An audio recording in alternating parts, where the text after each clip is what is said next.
There is no devil, only man, and he does not buy souls. Not all at once anyway. Man is far more insidious than that, for he grinds down his brother's soul one layer at a time until the residual humanity begins to devour itself. It's hard to believe, but it's true. Begin to break a man, and he will finish the job on his own. That is because it is much easier to live as an animal than it is as half a man. I felt the first part of my humanity die when I was 12 years old.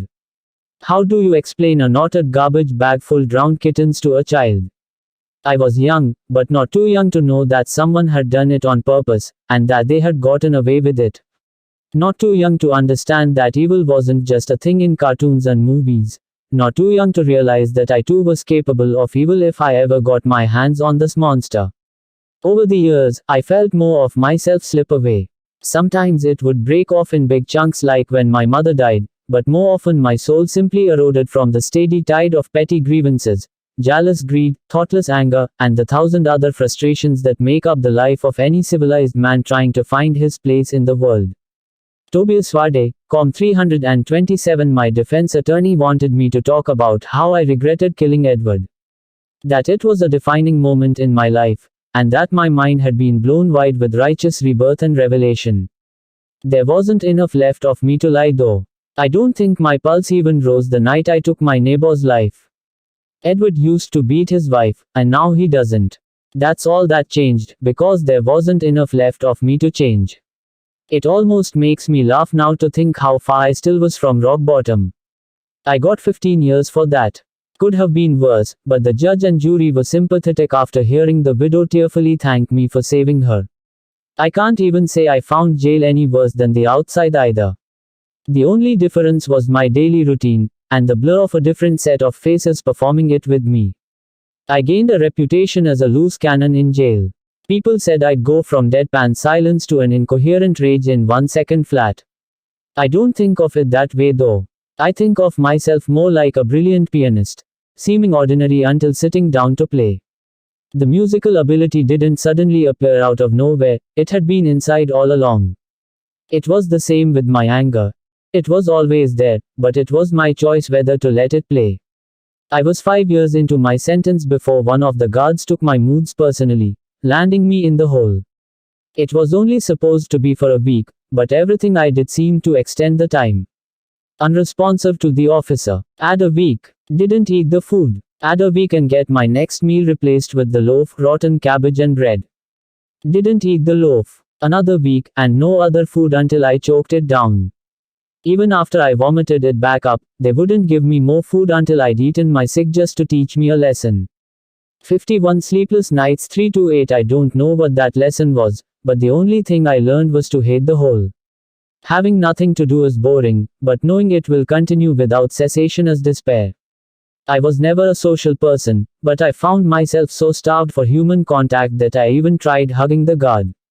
It was like I needed someone to touch me just to prove I was still real, but nothing relieved the relentless pressure of the second-by-second attack on the soul, which was isolation.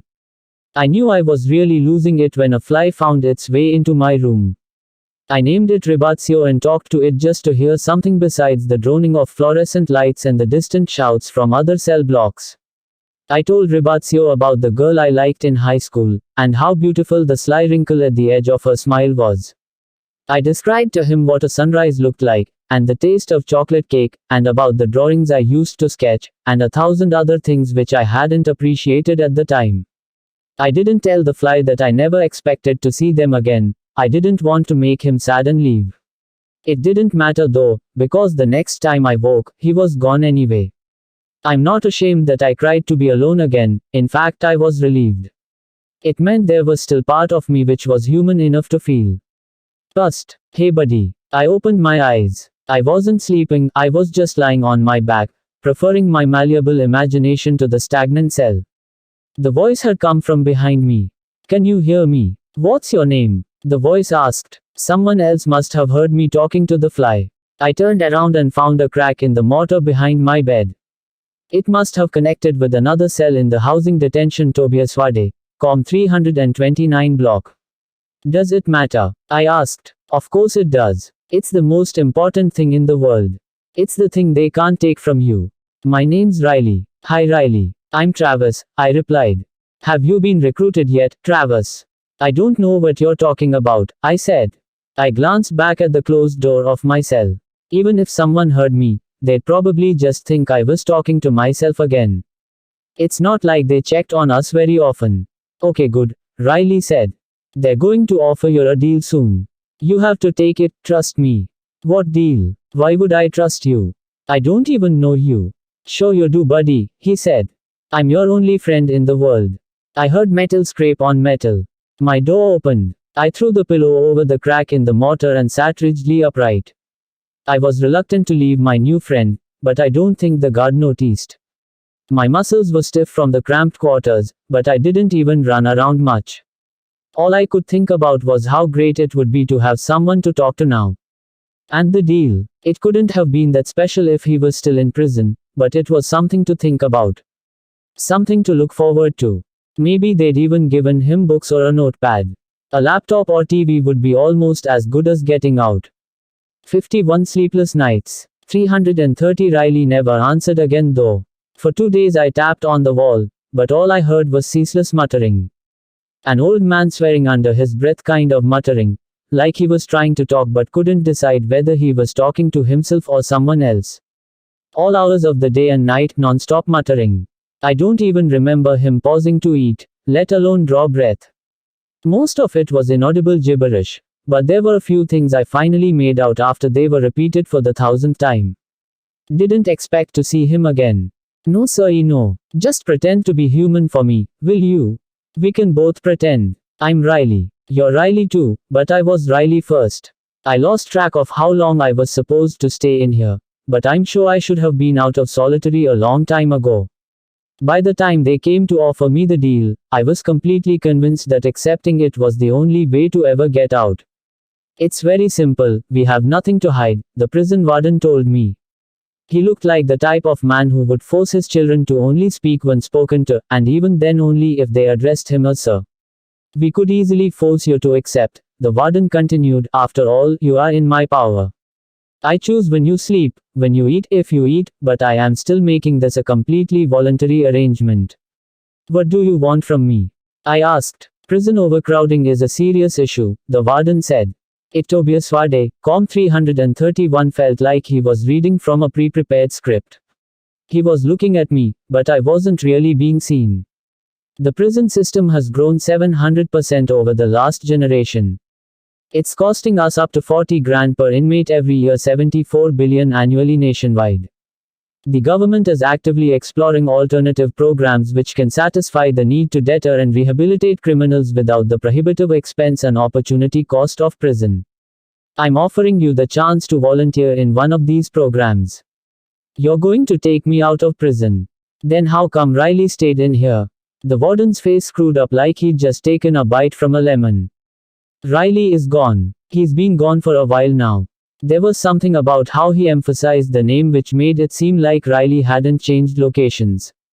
He'd changed from being Riley. The warden was already talking again though, and there wasn't any space to ask questions.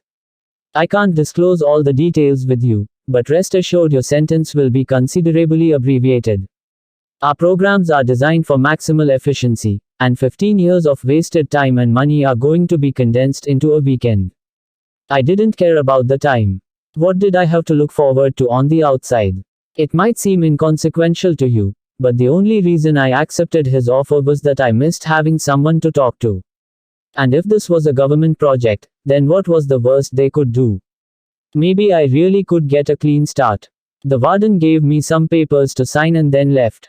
I was handcuffed by the guard and escorted out of my cell. He tried to keep my head low, but I caught a glimpse of the adjoining cell. 51 sleepless nights. 332 where Riley must have stayed. A man in a rubber suit was pressure washing blood out of the stone tiles. What happened to that guy? I asked the guard. Is he hurt? The guard shifted uneasily and looked around like he wasn't sure if he was supposed to say or not. Then he shrugged. What was he still doing in there? I pressed. I thought Riley made the same deal. Yeah, he finished his deal, the guard said. He was supposed to be released in a few more days after the official pardon was granted, but I don't know. Guess he wanted a quicker way out. The man in a rubber suit picked up a fork on the floor. It was covered in congealed blood all the way up the handle. I tried to get a better look, but the guard shoved me onward. I was put into the back of an unmarked police car. Somehow I'd expected a whole busload of people, but it was only me. In a few days I'd be a free man. It hardly seemed possible. How was I supposed to pick up the pieces and become something new? Anyway, it sounded like Riley really was going to be released. If he hadn't, well, I wasn't as fragile as him. I could survive anything for a weekend. I wasn't paying much attention to where we were going, but we drove for a long while before the car stopped at a ranch deep in the desert. There weren't any pens for animals, just wide open spaces separated by low stone barriers which I could have easily stepped over. I guess they didn't worry much about escape when there was nowhere to escape to. Welcome to Camp Rawhide, I was greeted by a man Tobias Varde, Com 333, wearing a leather vest and denim pants, who stood outside the ranch house. The officer uncuffed my hands, but I didn't move. I couldn't believe what I was seeing. 10 years left on your sentence, all over in 2 days. Seems like a pretty good deal to me, eh?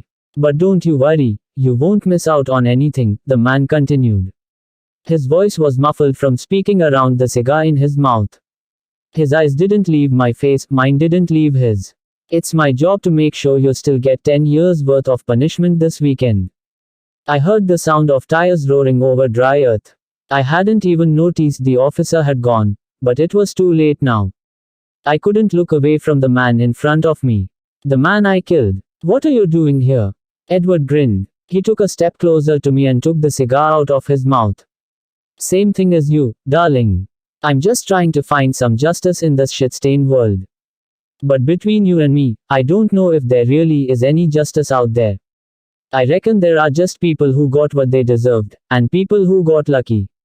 Another step closer. I could feel the heat radiating from the end of his cigar as it brushed my hand. He was exactly the same as that insufferable creature I used to live next to. His words blew onto my face alongside his rancid breath. And by the time I'm through with you, there won't be any doubt. You weren't one of the lucky ones.